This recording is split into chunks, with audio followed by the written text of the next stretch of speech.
fois de plus, bonjour. Préserver l'environnement ainsi que respecter les mesures sociales des riverains, ce sont là entre autres les exigences de la Banque africaine de développement BAD en matière de construction du réseau d'interconnexion en fibre optique Congo-RCA.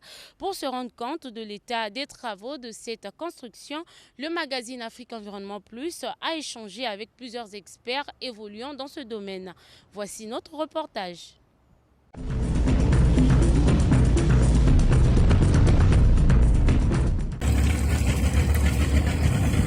Les travaux de construction du réseau d'interconnexion sous-fluviale en fibre optique, République du Congo et République centrafricaine respectent à la lettre le plan de gestion environnementale et sociale, nonobstant le manque de certaines non-conformités constatées dans quelques sites techniques. Le constat a été fait lors de la mission de supervision des travaux de construction du réseau sous-fluvial en fibre optique Congo-RCA, conduite par Michel Ngakala, coordonnateur national du projet central African Backbone. C'était du 21 au 30 octobre dernier dans le département de la Songa et à Bayanga en République centrafricaine.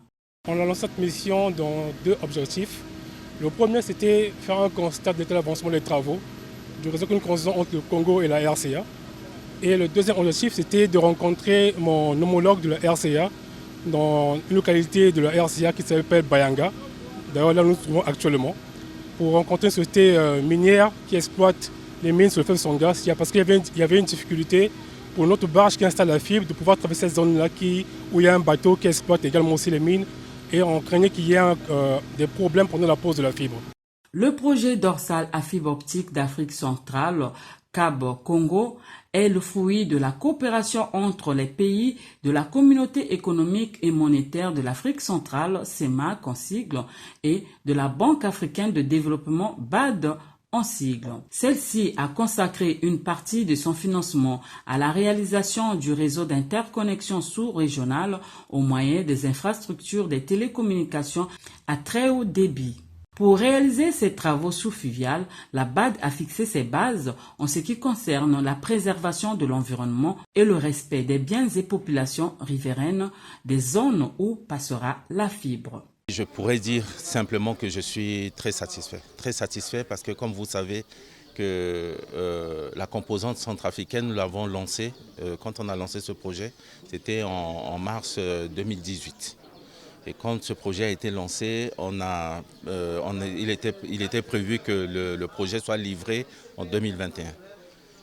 Et le projet a connu un certain retard, comme vous le savez, principalement dû à la pandémie de Covid-19.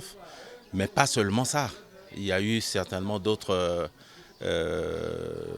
effets qui ont fait que le projet a pris un retard. Nous sommes déjà en 2022.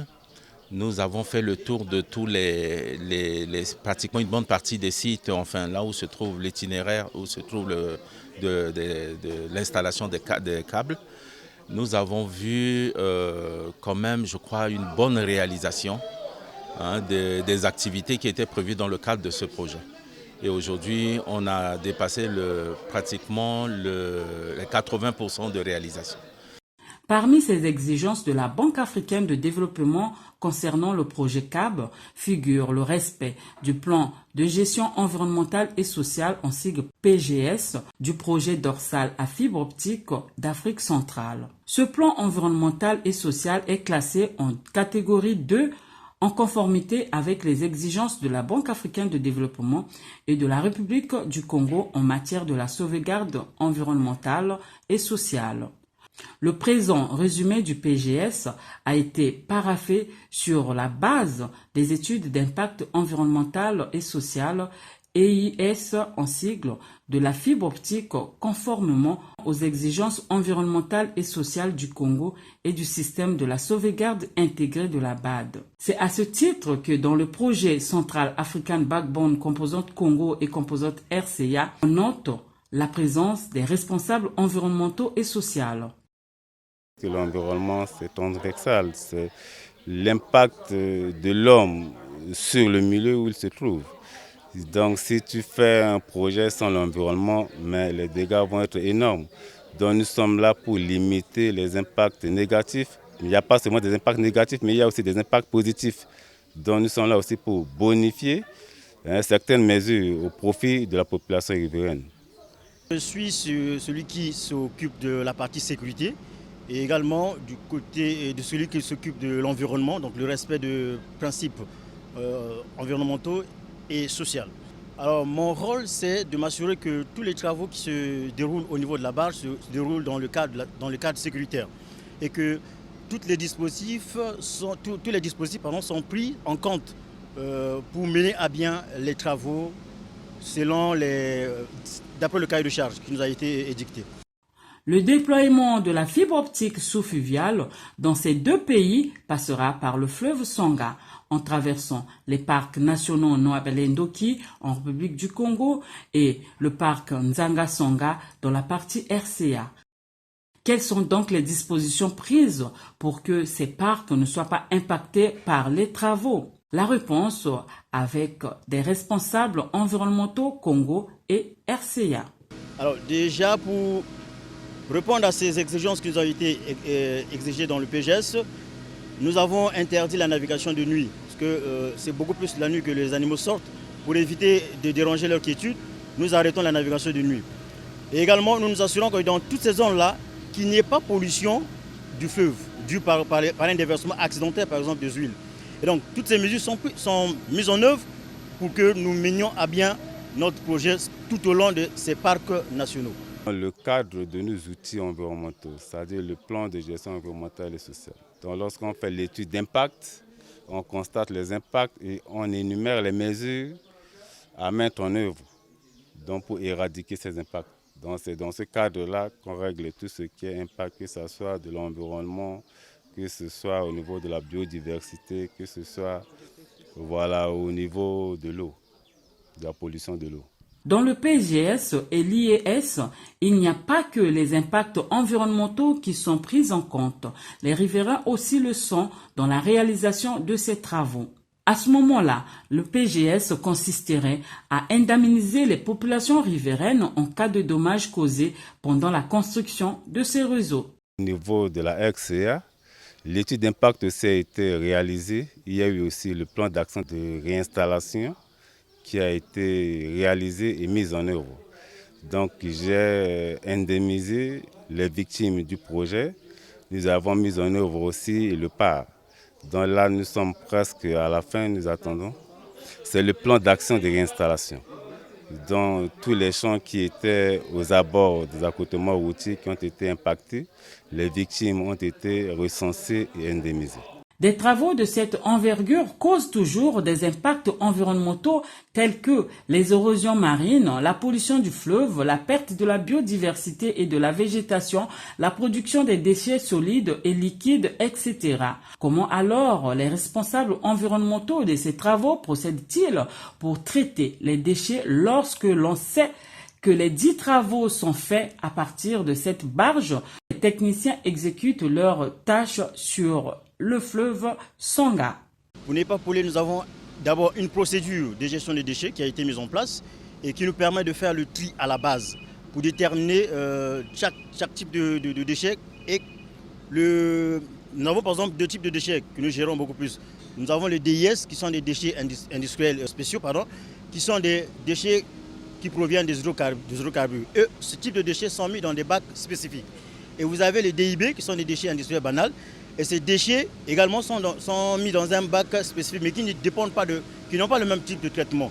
Donc la distinction de ces deux types de déchets nous permettent de suivre le traitement de bout en bout.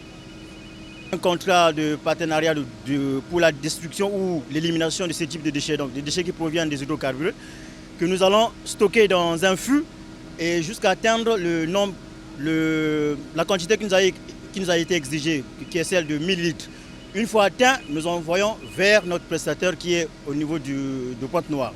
Alors le deuxième type de déchet qui est le DIB, ce type de déchet se traite sur place. Nous nous approchons de la rive pour trouver un endroit spécifique où nous pourrons faire soit l'enfouissement ou l'incinération. Voilà comment nous le procédons et nous le faisons tous les 3 jours. Pendant notre passage dans les différents sites techniques du Congo et de la RCA, Nous avons constaté les points des érosions et les risques des érosions marines. Bref, beaucoup de non-conformités. Sur cette question, les responsables environnementaux et du contrôle des travaux de la partie congolaise rassurent. Dans le cadre du lot 2, les activités de contrôle ont été déjà effectuées jusqu'au site de Salo en Centrafrique. Et dans le cadre du déploiement, nous avons une progression relativement bonne avec tous les sites de la partie Congo qui ont déjà été entièrement achevés. Nous aurons juste des petites corrections concernant des non-conformités qui ont été relevées auprès de l'entreprise responsable de la construction des travaux.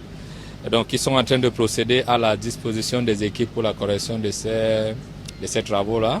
Et du côté des équipements, nous avons fait déjà une installation 100% des équipements de la partie électrique et des équipements de la partie transmission. Côté Congo déjà c'est 100% d'installation des équipements d'énergie et des équipements de transmission. Généralement, la mission de contrôle a pour but de nourrir le constructeur des éléments de normes d'entrée de jeu avant de commencer les travaux. Nous leur faisons des séances de prestations techniques en ce qui concerne la norme internationale et nous veillons à ce que ces normes, d'abord du cahier des charges et les normes internationales soient respectées lors de l'implémentation. Et en cas de non-respect des mesures, nous soumettons un document de non-conformité, de malfaçon qui est immédiatement soumis au prestataire et nous suivons la correction dans les 48, les 72, 48 heures ou 24 heures qui selon la gravité de la non-conformité. Et ça se fait quand même avec assez de cohérence parce que le prestataire, lorsqu'il est tenu informé déjà de sa non-conformité, met des dispositions pour pouvoir suivre la correction et nous avec. C'est vrai, tout ce qui est fait par l'homme n'est pas parfait. C'est la raison pour laquelle nous sommes là. C'est-à-dire que lorsqu'il y a des érosions, qu'est-ce qui est prévu pour lutter contre les érosions? Donc quand nous venons comme ça, c'est pour regarder ces manquements, dans ces anomalies. Et lorsque ce n'est pas réglé, nous émettons des non-conformités. Donc il y a les niveaux, il y a les non-conformités, premier niveau, niveau 1, niveau 2 et niveau 3. Donc ça dépend de l'impact. Donc il y a une non-conformité de 2 jours, de 3 jours et d'une semaine. Donc c'est selon le degré de l'impact qu'on va émettre les non-conformités. Mais il y a des mesures où il suffit de donner des instructions à l'entreprise et ça se règle aussitôt. Ces érosions déjà ne sont pas dues par le fait de nos activités, mais c'est plutôt l'environnement du site. Et à la fin du site, il y a ce qu'on appelle par la restauration du milieu récepteur. C'est-à-dire qu'il y aura une campagne de restauration du site selon les dimensions qui nous ont été accordées. Il y aura soit le gravinage autour du site ou encore le système de planting de gazon pour soutenir le sol. Parce que le fait d'avoir des herbes autour du site, ça a exposé le sol à des débuts d'érosion par exemple. Et donc c'est à nous, à la fin donc, de ce projet, de restaurer ce milieu récepteur en faisant également, comme je vous ai dit, le planting de gazon ou encore le gravinonnage autour du site. Côté contrôle ou évaluation du respect du PGS, les responsables environnementaux des deux pays s'auto-évaluent mutuellement. Quand j'ai visité votre barge, j'ai vu qu'il y a déjà des filtres à gasoil qui est là. C'est pour dire que ces filtres-là font partie des déchets dangereux. Donc on doit les surveiller de près. Donc on ne peut pas jeter le filtre dans l'eau. Sans ça, l'eau va être tout de suite polluée. Voilà, donc toutes les mesures sont prises dans le plan de gestion environnementale, raison pour laquelle au niveau de l'entreprise, il y a un environnementaliste qui est là. Au niveau de la mission de contrôle aussi, il y a quelqu'un qui est là pour regarder si l'entreprise est en train de mettre en œuvre le plan de gestion environnementale et sociale chantier. Et aussi, nous, au niveau du maître d'ouvrage, nous sommes là pour regarder si aussi la mission de contrôle respecte ses engagements vis-à-vis du client que nous sommes vis-à-vis du maître d'ouvrage et aussi vis-à-vis de l'entreprise, c'est-à-dire des activités qu'il a menées auprès de l'entreprise pour nous rendre compte. Cependant, chaque trimestre, l'expert de la BAD en charge des questions environnementales, sociales et hygiène procède aux évaluations de leurs partenaires.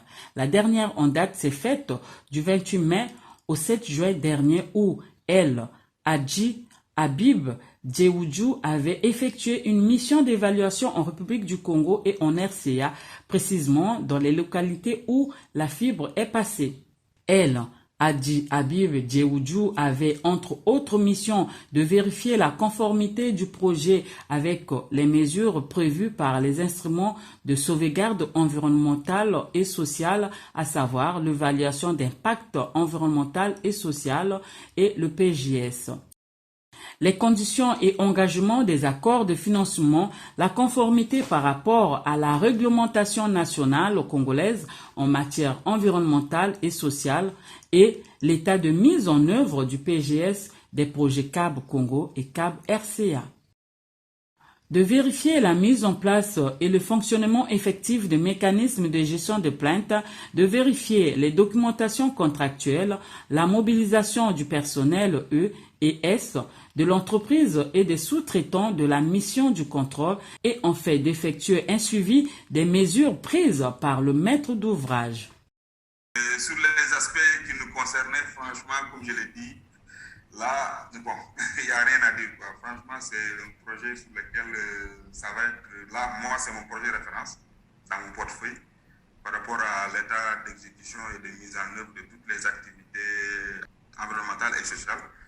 Parce que voilà, là, franchement, c'est une performance très satisfaisante. La note que je vais mentionner dans l'aide mémoire, ça va être très satisfaisante. Ce n'est pas une note qui n'est pas fréquente actuellement à la banque, puisque voilà. En tout état de cause, le système de sauvegarde intégré de la Banque africaine de développement réjouit les défenseurs de l'environnement. Voilà une entité qui respecte l'environnement et les populations impactées par les conséquences environnementales et leurs biens.